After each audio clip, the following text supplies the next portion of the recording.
Comment trouves-tu l'endroit? Agréable.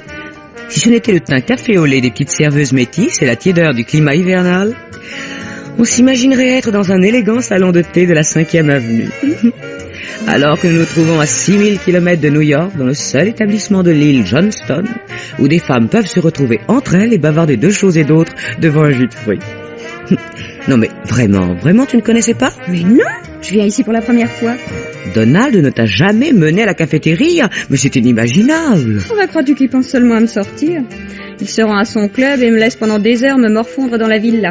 Et si je lui dis que je m'ennuie et que j'aimerais moi aussi connaître quelques distractions, il me conseille d'écouter la radio. Oh. Ma pauvre Glory ne te marie jamais.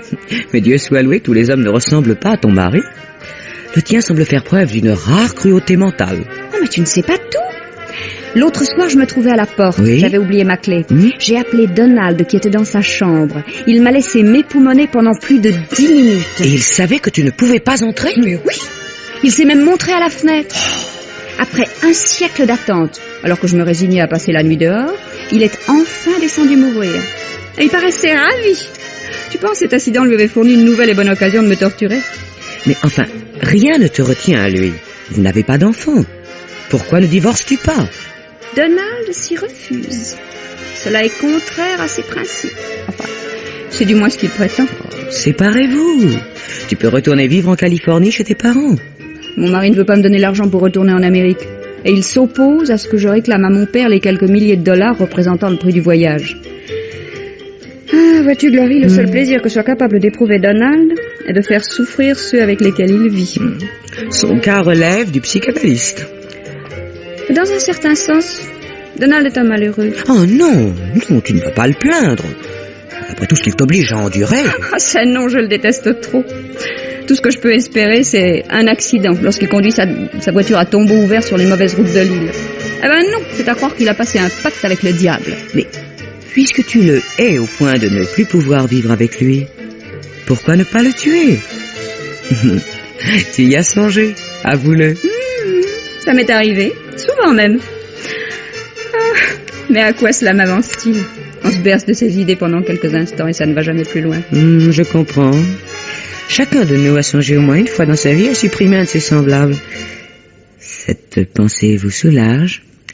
Et puis c'est un peu comme si votre projet recevait un début d'exécution. Exactement. Oh, personnellement, je suis certaine que je ne passerai jamais aux actes. Même si je pensais sérieusement à me débarrasser de mon mari, je n'aurais jamais le courage de le faire. Oh, puis il y a la justice. Les femmes qui tuent leur mari sont arrêtées, passent aux assises et sont toujours condamnées. Les lois sont faites par des hommes. Et les femmes sont toujours emprisonnées lorsqu'elles sont assez stupides pour se laisser prendre. On est fatalement pris quand on en arrive là. Bien sûr, si on ne sait pas y faire. Tu sais, les façons de tuer sont limitées. Oui, mais le tort des criminels, vois-tu, est de manquer d'imagination. Oui, la plupart des meurtres sont commis au revolver, au couteau, ou au mieux à l'aide d'un poison. En agissant de la sorte, on n'a aucune chance d'échapper à la justice. Tu connais d'autres moyens? Peut-être. Ah? Ainsi, moi, si je voulais me débarrasser de quelqu'un... Oh, je ne te choque pas. Oh, bien sûr que non. De vieilles amies comme nous peuvent se parler en toute franchise. Évidemment, j'irai pas discuter de ce sujet avec n'importe qui. Moi non plus, tu penses? D'ailleurs, ces propos sont purement théoriques.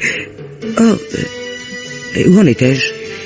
Tu disais que la meilleure façon d'assassiner... Ah oui, est de chercher le point faible de la personne dont on veut la mort, et de l'atteindre par là.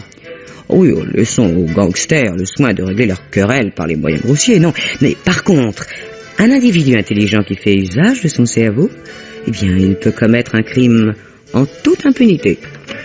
En fait, qu'entends-tu par point faible? Oh, c'est assez difficile à expliquer. Prenons ton mari, par exemple. Oui. De quoi a-t-il le plus peur? De rien. C'est un homme d'un courage peu ordinaire. Il l'a d'ailleurs prouvé pendant la guerre. Il s'est trouvé un jour encerclé par une compagnie de Japonais. Tous ses compagnons de combat venaient d'être tués près de lui. Il a résisté, seul. Et il a tenu ainsi pendant des heures, jusqu'au moment où une contre-offensive de nos troupes est venue le dégager. Alors tu vois? Oui, mais enfin, qu'il ait été courageux, même héroïque pendant la guerre, ne prouve pas qu'il ne craint pas certaines choses. Toi qui vis avec lui depuis 3 ans, tu dois savoir ce qui l'effraie le plus. Ça, alors, je ne vois pas. Un être humain qui n'a peur de rien, ça ne s'est jamais vu. Enfin, cherche bien. Craint-il le feu, l'eau, le vertige? Non. Vraiment, j'ai beau chercher, je ne trouve pas. Sauf? Je me souviens d'un incident au début de notre mariage. Oh, c'était rien, mais... Oui, je crois qu'il a une terrible peur des serpents. Oh, beaucoup de gens éprouvent cette aversion. Ce qui s'est produit cette fois-là était beaucoup plus violent qu'une simple aversion. Eh bien, mais c'est exactement ce que nous cherchons. Raconte-moi ce qui s'est passé. C'était avant de venir ici. Nous étions au cinéma à New York. Pendant qu'on projetait les actualités, il y a eu à un moment donné un bref reportage sur une ferme du Texas, je crois, où l'on élève des serpents. On les a juste vus à l'instant, se tordant et rampant sur le sol, certains enroulés les uns sur les autres. Personne dans la salle n'a réagi ni bronché. Donald seul a détourné la tête, puis s'est levé et a quitté sa place. Moi, j'ai pensé qu'il se rendait aux toilettes, mais il n'était pas encore arrivé dans l'allée centrale lorsque ce reportage a pris fin. Donald a paru soudain soulagé. Il s'est ravisé et il est revenu s'asseoir. J'ai remarqué qu'il s'épongeait le front. Un peu plus tard, en rentrant à la maison, je lui ai demandé s'il avait ressenti un malaise. Et que t'a-t-il répondu? Qu'il avait horreur des serpents au point de ne pouvoir en supporter la vue. T'a-t-il expliqué pourquoi? Non, il ne m'a rien dit. Je lui ai d'ailleurs pas demandé pourquoi. Nous n'avons même jamais reparlé de cet incident. Sais-tu qu'il y a des quantités de serpents dans l'île? C'est pas possible, je n'en ai jamais vu. En ville, non, mais ils pullulent dans les plantations. Je connais même une vieille indigène, une sorte de rebouteuse, qui en attrape un grand nombre. Oh, quelle horreur, mais qu'est-ce qu'elle en fait? Elle s'en sert pour ses remèdes, ses filtres, je sais pas, moi. Cette femme est un peu sorcière. Pour en revenir à Donald, ce serait par là qu'il faudrait l'atteindre. Cette phobie des reptiles et son talon d'Achille. Si, par exemple, il venait à penser que l'un d'eux est en liberté dans la maison avec lui. Écoute, comment pourrait-il arriver à penser une chose pareille? Pas simplement parce qu'on le lui dirait tout de même. Non, cela ne suffirait pas. Il est néanmoins nécessaire de lui fournir un point de départ pour que sa tête travaille. Il faudrait, vois-tu, lui montrer qu'un serpent est dans la maison. Son imagination ferait le reste. Écoute, je vois pas comment. Écoute, Patricia, oui. D'après ce que tu me dis, la vue du serpent devrait déclencher chez ton mari un accès de terreur. C'est bien cela? Oui, mais ça suffirait-il à provoquer la mort? Mais sûrement pas, si la chose s'arrêtait là. Mais par contre, convenablement entretenue pendant un certain temps, je suis certaine qu'elle entraînerait la mort. Mais écoute, la première réaction de Donald ne serait-elle pas de prendre un bâton ou un revolver et de donner la chasse au reptile pour le tuer? À toi de t'arranger pour qu'il n'en fasse rien. Je te fournis le point à partir duquel tu devrais établir ton plan. Alors, si tu lui laisses sa liberté d'action, il est évident que ton mari donnera la chasse à l'animal ou s'enfuira. Il en sera seulement quitte pour une grosse frayeur. Mais si tu le réduis à l'impuissance et entretiens sa terreur à son paroxysme pendant Dieu sait combien de temps, cela entraînera la mort. Une mort causée par le travail de l'imagination. Tu vois ce que je veux dire? Oui, vaguement. J'ai cru remarquer un placard chez toi sous l'escalier. Oh oui, c'est même presque une petite pièce. Je suppose que ce réduit n'a pas d'éclairage intérieur. Oh non, nous n'y allons jamais et Donald a jugé inutile d'y faire installer l'électricité. La porte est-elle épaisse? Oui, elle est en planche d'acajou de je ne sais combien de centimètres d'épaisseur. Faudrait une hache pour en venir à bout. Si quelqu'un était enfermé dans ce placard, tu es sûr qu'il ne pourrait pas en sortir. Mais c'est sûr et certaine, même si c'était un homme extrêmement fort. Alors c'est dans ce réduit qu'il faudrait enfermer notre victime supposée, en lui faisant croire que le serpent s'y trouve également. Toute liberté d'action lui serait retirée. Il ne pourrait pas s'enfuir ni voir le reptile pour le tuer. La peur se changerait bientôt en terreur et quand celle-ci atteindrait à son maximum, la mort s'en suivrait. Enfin, selon toi, aucun humain ne pourrait résister. Absolument pas. Je te garantis que le cœur ne peut longtemps résister à la terreur. Au bout de 30 minutes, 40 au plus, l'homme serait mort sans qu'on ait porté la main sur lui. Une autopsie complète demeurerait sans résultat. L'assassinat par l'imagination est le seul qui ne laisse aucune trace. Donne-moi du feu. Tiens. Merci. Voilà donc un meurtre pour lequel le coupable n'aurait aucun châtiment à redouter. Mais ça n'aurait pas du tout l'air d'un meurtre, n'est-ce pas? Non, on conclurait simplement à une crise cardiaque. Oui, mais la victime peut crier, être entendue des voisins. Pas s'il en fait marcher un poste de radio en donnant le maximum de puissance. Enfin, lorsqu'on retrouvera le cadavre dans le placard, on se demandera... La personne qui l'y aura enfermé pourra aisément le sortir de là avant l'enquête. Je ne vois qu'un obstacle. Lequel?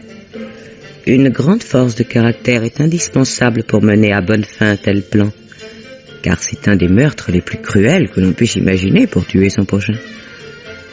Je me demande même si on peut haïr quelqu'un au point de pouvoir lui infliger une telle mort. Si le serpent n'est pas vraiment avec lui, ce ne serait pas vraiment un crime. C'est la victime elle-même qui se torturerait en imaginant des choses qui ne seraient pas. Je connais un autre genre de cruauté qui s'exerce à chaque instant pendant des années et des années. Ça, elle ne vous tue pas, c'est tout comme. Ce serait donc payé de retour en quelque sorte. Parfaitement vrai. Oh, déjà 6 heures. Tu es pressé? Je m'étais promis de faire quelques courses en fin d'après-midi. Quelle tournure étrange peut prendre une conversation quand on se laisse aller. C'est vrai. Quelqu'un qui nous aurait entendus penserait que nous parlions sérieusement. N'est-ce pas? Peux-tu me prêter ta glace que je vérifie mon maquillage? Bien sûr. Comment dis-tu que s'appelle cet indigène? J'ai entendu parler d'elle par ma femme de chambre. Je crois, tu sais, qu'on l'appelle Mama Fernanda. Où habite-t-elle? Tu suis la route comme pour aller au golf, mais tu tournes au premier petit sentier. Enfin, c'est du moins ce que m'a expliqué ma femme de chambre. Oh, tu sais comment sont ses filles. La mienne va la consulter pour un rien, pour savoir si son amoureux lui est fidèle, s'il l'épousera bientôt, enfin, que sais-je.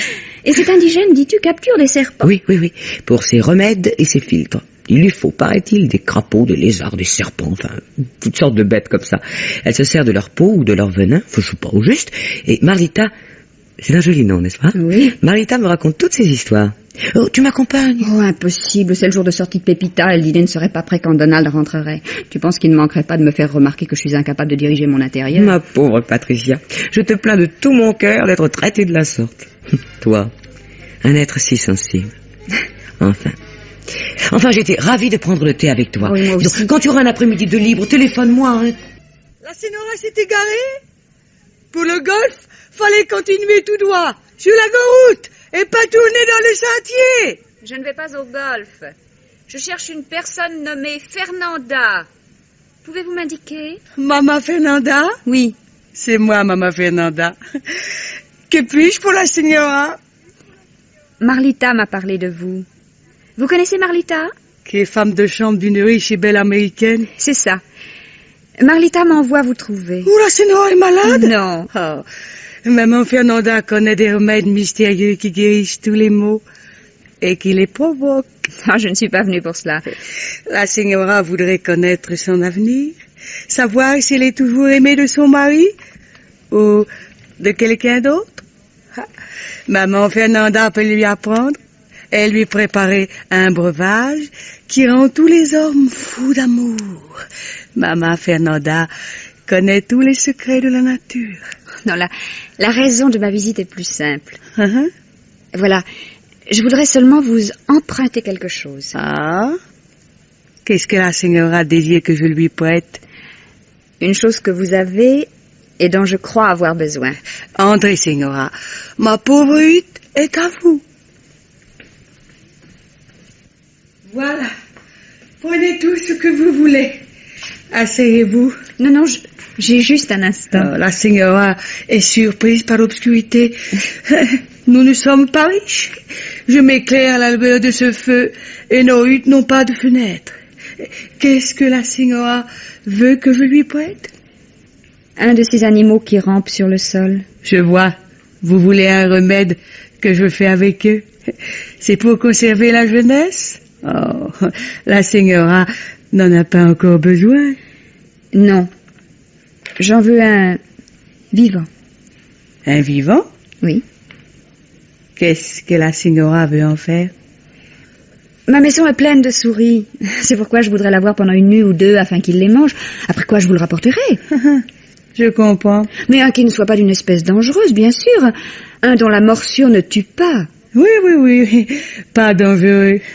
Inoffensif. Je vais tâcher de faire plaisir à la Signora. Approchez-vous de ces boîtes. Oui. Celui-là est venimeux.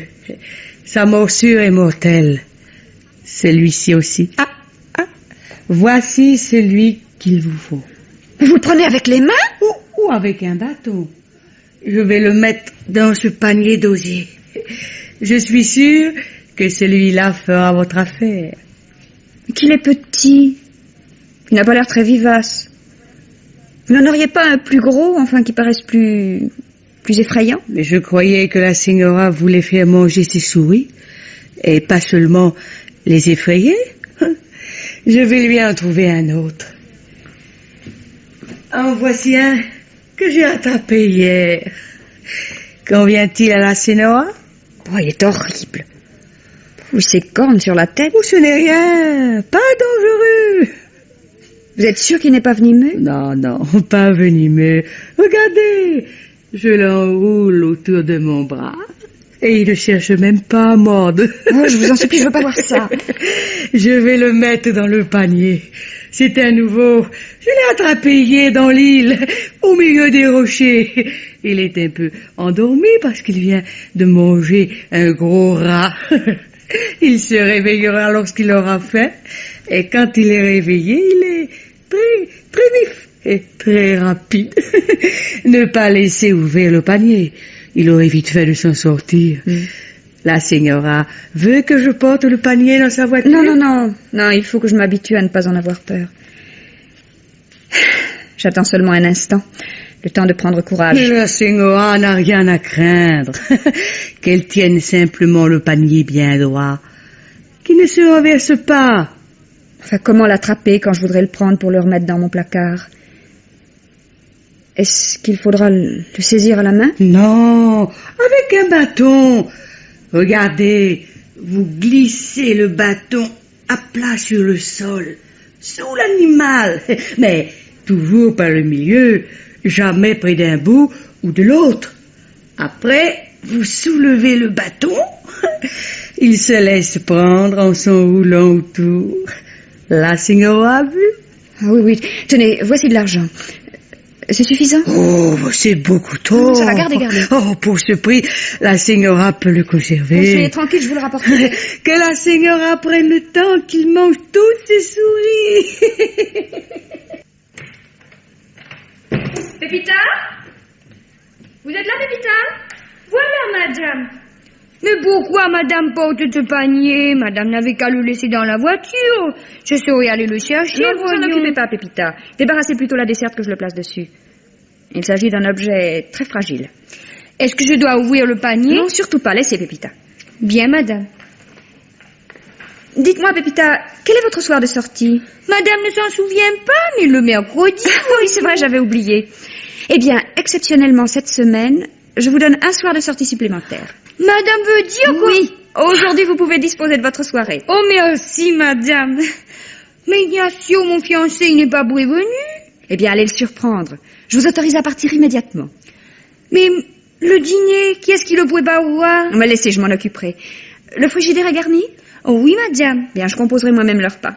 Oh, mais aussi, madame. C'est Ignacio qui va être surpris quand il me verra arriver. Lui qui se plaint toujours que je n'ai pas assez de soir de sortie. Donald, ce repas vous convenait? Que dites-vous? Excusez-moi d'interrompre votre lecture. Je vous demandais si cette salade de crabe vous a plu. À l'avenir, je vous prie de ne plus me déranger en me posant des questions dénuées de tout intérêt. Si cela vous ennuie que je sois dans la même pièce que vous, je peux monter dans ma chambre. Comme il vous plaira. Je vous l'ai déjà dit, Patricia. Tout en vous m'ennuie. Ne serait-ce même que de vous voir. Je parviens en votre présence à penser à autre chose et à regarder ailleurs, mais je ne peux tout de même pas me boucher les oreilles. Alors pourquoi ne me laissez-vous pas partir? Oh, laissez ce livre! Je vois que je n'échapperai pas à une explication. Comme si c'était la première. Donald, pourquoi me gardez-vous enchaîné à vous? Pourquoi me torturer ainsi, jour après jour, semaine après semaine?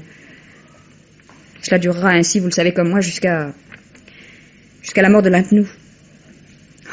Rendez-moi ma liberté. Mais la porte est ouverte. Je vous l'ai dit bien des fois, partez.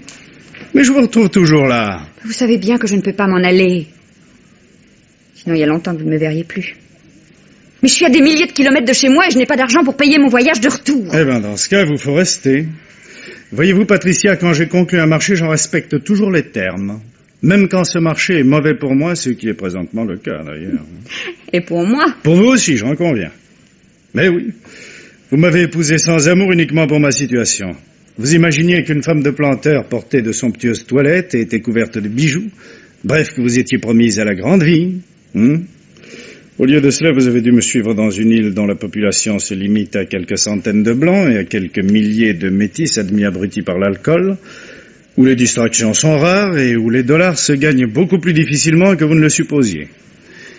Jeune fille, vous lisiez trop de magazines. Vous êtes une victime de la littérature à bon marché. Oh, vous vous êtes bien vite repenti de votre erreur de calcul.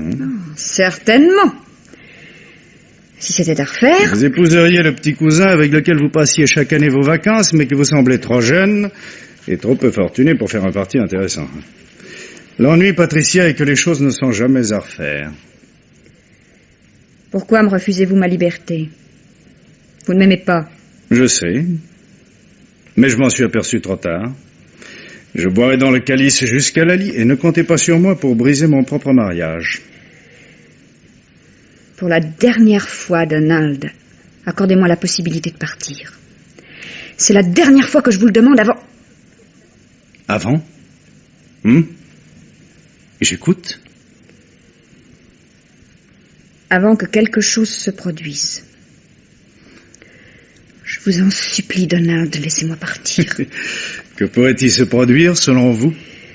Je ne sais pas. Voilà que maintenant vous mettez à radoter. J'estime que nous nous sommes dit tout ce que nous avions à nous dire, alors laissez-moi poursuivre ma lecture. Je vous en prie. Je supporte difficilement le son de votre voix, vous le savez.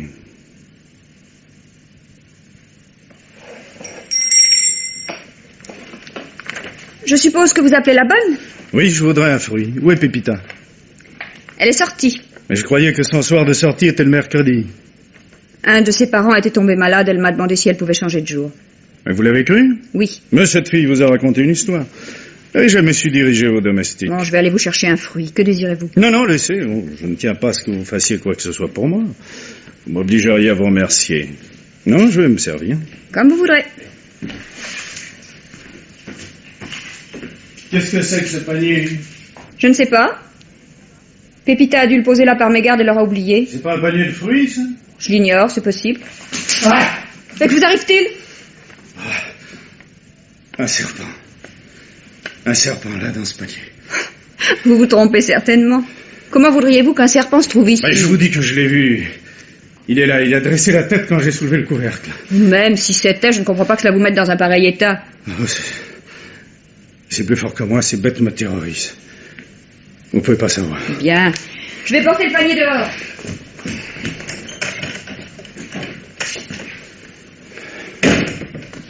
Où l'avez-vous mis? J'ai jeté le panier dans le jardin. Je suis persuadé qu'il n'y avait rien dedans. Bon, allons, ressaisissez-vous. Voyez que quand je vois ces bêtes, je vous ai jamais dit. Quoi donc? Mais quand j'étais enfant, l'un d'eux s'est glissé dans mon lit. J'ai eu assez de présence d'esprit pour ne pas bouger. Je suis resté toute la nuit à le sentir enroulé autour de ma jambe, sans dormir. Ça a duré jusqu'au matin, quand mes parents sont venus. Ils réussirent à le tuer sans que je sois mordu. Mais la peur atroce que j'ai ressentie cette nuit-là m'a marqué pour toute la vie. Mais vous ne risquez plus rien, le panier est dehors. Je monte m'étendre. Bon. Pour l'amour du ciel, vérifiez que les portes soient bien fermées. Regardez aussi le grillage des fenêtres. Oui. Il pourrait toujours trouver le moyen de rentrer par là. Maintenant, j'en ai pour des jours à me remettre. C'est le premier que j'approche depuis la nuit où c'est arrivé. Ma main n'était qu'à quelques centimètres de sa tête. J'ai presque senti son souffle sur mon pouce.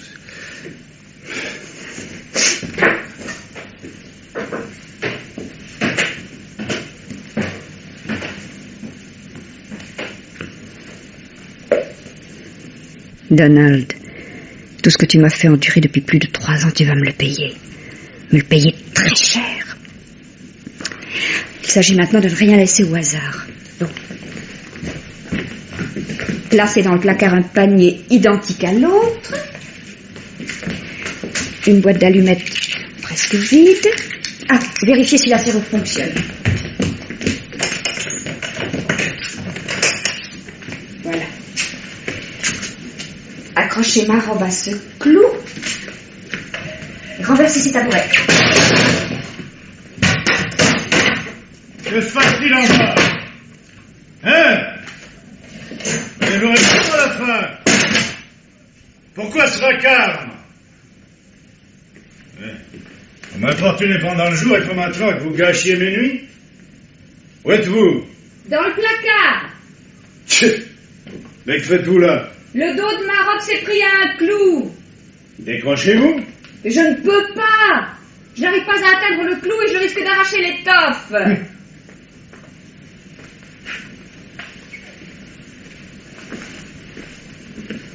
Comptez-vous rester toute la nuit dans cette posture? Tirez sur le tissu pour vous libérer, quoi. Je vous dis que je ne peux pas. Sinon, je me dégagerai toute seule. Je vais déchirer ma robe. Mais si je comprends bien, vous comptez sur moi pour vous tirer de là. Vous me prenez pour votre domestique. Laissez-moi le temps d'allumer un cigare, hein. À propos, mais qu'est-ce que vous faisiez dans ce placard? J'y étais entrée pour voir quelque chose. Quoi? Vérifier si Pépita l'avait balayé comme je le lui ai commandé. Vous intéressez bien à votre ménage ce soir, hein? N'approchez pas avec cette bougie. Pourquoi? Vous mettriez le feu à ma robe. Elle vient d'être nettoyée à la benzine. Allez, restez tranquille un instant, hein. Je me demande comment vous y êtes prise pour vous accrocher à ce clou. Là. Voici tiré d'en bas. Hé, qu'est-ce qui vous prend? Qu'est-ce qui vous prend, Patricia? Ouvrez-moi! Patricia, ouvrez-moi! Donald, m'entendez-vous? Ouvrez, je vous dis! Allez! Donald, écoutez-moi. Je vous ordonne de m'ouvrir immédiatement! Vous avez compris? Donald, conservez votre calme. En cherchant un tâton sur la vieille table remisée dans le placard, vous trouverez un étui d'allumettes. Enflammez celle qui reste. Je veux que vous voyiez quelque chose. Vous me paierez ça, je vous le promets. Regardez derrière vous, dans le coin à gauche. Vite, vite, avant que votre dernière allumette ne s'éteigne. Ne bougez surtout pas. Si vous restez immobile, vous ne risquez rien. Donald, il est dans le placard, avec vous. Qu'est-ce que vous dites? Oui, j'ai voulu le mettre dans un endroit où vous ne puissiez le voir. Et puis mes mains ont lâché le panier. Il a roulé et je crois bien qu'il s'est ouvert. L'allumette vient de s'éteindre. Je suis dans le noir. Avec... Patricia. Patricia. Ouvrez-moi, je vous en supplie. Donald, ne bougez pas. C'est votre seule chance d'en réchapper. Pour l'amour du ciel, Patricia, je vous en supplie, ouvrez! Patricia, je vous donnerai l'argent du voyage. Je vous rendrai votre liberté. Ne me laissez pas là, Patricia! Un peu moins de bruit, vous allez le réveiller. D'ailleurs, je viens d'ouvrir la radio pour ne plus entendre vos cris. Patricia! Je vous en supplie!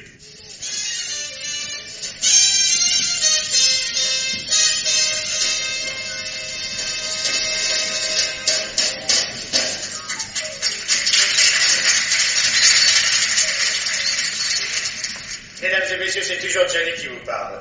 Notre programme se poursuit en compagnie du grand chef d'orchestre Dixie Lee. Dixie Lee, qui est venu aujourd'hui dans nos studios, interprète spécialement à votre intention quelques-uns de ses succès. Alors Dixie, qui va-t-il nous jouer pour continuer? Qu'est-ce que tu préfères? Mesdames et messieurs, Dixie et sa formation vont vous interpréter. Qu'est-ce que tu préfères? Dixie, nous t'écoutons. Un instant, puis il y a erreur. Patricia! Je viens de dire à l'instant. C'était une question Ouvrez! que je posais pas le titre du Patricia! Particiez! Je demande pardon aujourd'hui Ouais. pour utiliser ce petit malentendu. Assez de temps perdu. Que vas-tu lui jouer, Dixie? Donne-moi d'abord un baiser. Comment, Dixie? Mais j'ai des amis à l'écoute. C'est le titre de mon dernier succès. Pitié, Patricia. Bon, cette fois, nous nous sommes bien compris. Je ne peux plus tenir, je le sens près de moi. Patricia. Je le sens contre mes pieds, il me froisse.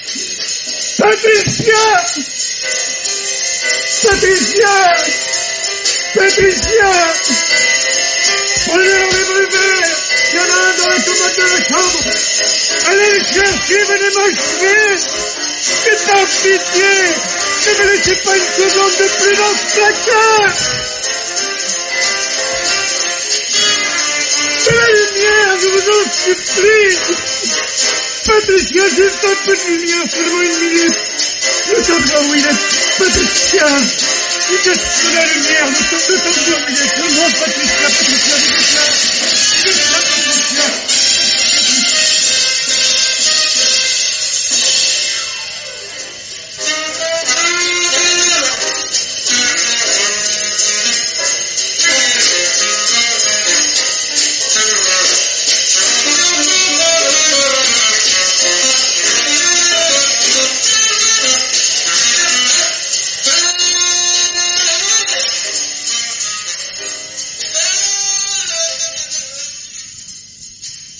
Plus rien. Donald! Donald, m'entendez-vous? Donald!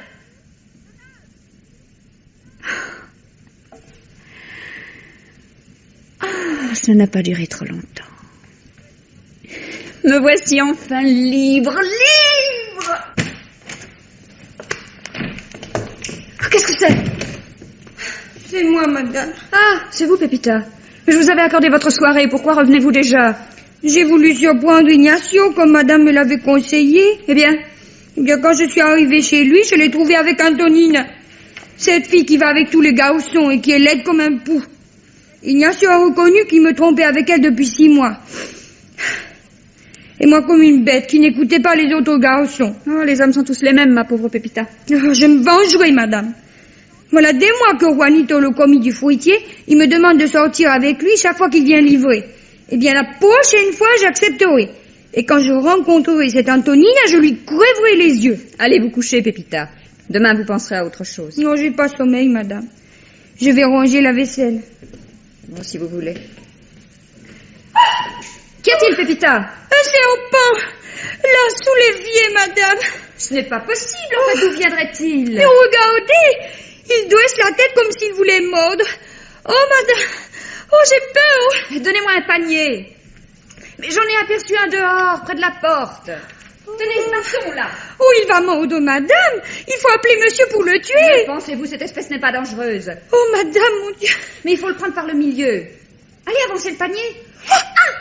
Oui, il a mordu madame à la main. Ce n'est rien, Pépita. Il faut vite appeler un médecin, Mais je vous dis que madame. cette sorte de serpent est inoffensive. Mais d'ailleurs, je ne sens rien. Bon, le panier est refermé, il n'en sortira plus.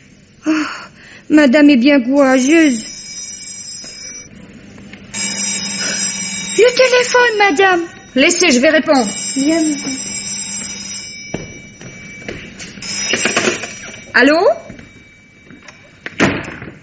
Allô? Allô, c'est toi, Patricia? Ici Glory. Tu m'appelles bien tard, que se passe-t-il? Oh, il le fallait, Patricia.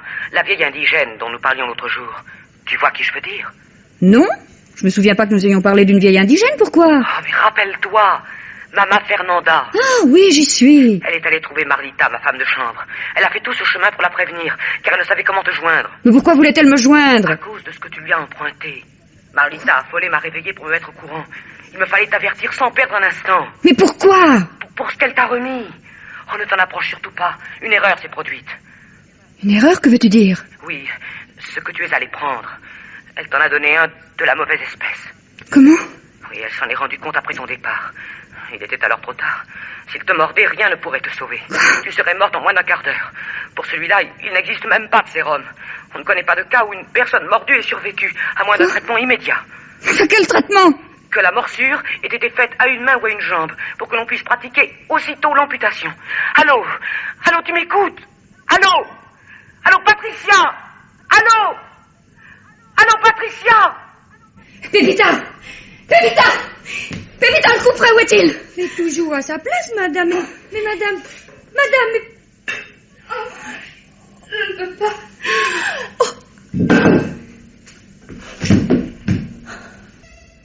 Oui, monsieur le policier. Madame semblait comme folle quand elle est entrée dans la cuisine.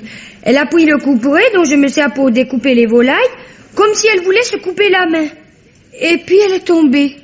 Et vous avez aussitôt alerté le docteur Hudson? Mais oui, le docteur était chez lui. En effet, je suis arrivé quelques minutes plus tard. Mrs. Beckley avait cessé de vivre depuis plusieurs minutes. La mort semble avoir été instantanée. Un arrêt du cœur? Oui. Il a raison? Mon Dieu, la terreur qu'éprouva la victime en se croyant mordue par un serpent qu'elle supposait venimeux suffit à expliquer les choses. On a déjà constaté de nombreux cas de ce genre. Mais cette morsure n'a pas pu entraîner la mort? Certainement pas. Cette espèce de serpent commune dans l'île est absolument inoffensive. Oui, c'est ce que je pensais. Enfin, leur morsure ne présente aucun danger pour l'homme. Ce drame a tout l'air d'une histoire de fou. La femme qui meurt dans des circonstances inexplicables, dans le placard refermé de l'extérieur, le mari retrouvé complètement évanoui, la chemise en lambeaux, les ongles arrachés jusqu'au sang, tellement il avait gratté les murs. Et un serpent dans la maison. Et où était-il? Sous l'évier. C'est quand madame a voulu le prendre qu'il l'a mordu. Docteur, ne manquez pas de m'adresser votre rapport après l'autopsie. Entendu, inspecteur. Pure formalité d'ailleurs, l'accident est évident. Le mari est hors de cause puisqu'il se trouvait dans le placard. Je suppose qu'il s'est trouvé enfermé accidentellement. Un courant d'air aura claqué la porte et le verrou sera retombé dans sa gâche. Ou bien, autre supposition, sa femme a-t-elle voulu lui faire une farce? Certaines plaisanteries se terminent tragiquement. Avant qu'elle ait pu revenir lui ouvrir, le serpent l'a mordue et, folle d'épouvante, elle n'a pas eu la présence d'esprit de venir délivrer son mari. Les efforts frénétiques tentés par M. Beckley pour se libérer et venir au secours de son épouse prouvent qu'il n'est absolument pour rien dans tout ce qui s'est passé. C'est pas votre avis, docteur? Certainement. Vous m'excuserez, inspecteur, j'ai encore quelques malades à visiter. Encore un peu de café? Merci, Glory. Comment vous sentez-vous ce matin, Donald? Bien. J'ai passé une excellente nuit. Bientôt, vous serez complètement rétabli. Chaque jour, vous reprenez un peu de force. D'ici quelques semaines, vous serez redevenu vous-même. Je reviens de loin. Ah, cette épreuve a été horrible. Mais salutaire, puisqu'elle vous a guéri de votre vieille phobie. C'est ce que les médecins appellent un traitement de choc. Je reconnais que la terreur que m'inspirait la vue d'un serpent était injustifiée.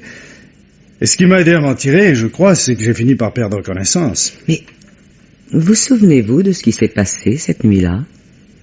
Non. Vous ne vous rappelez pas comment vous vous êtes trouvé enfermé dans ce placard?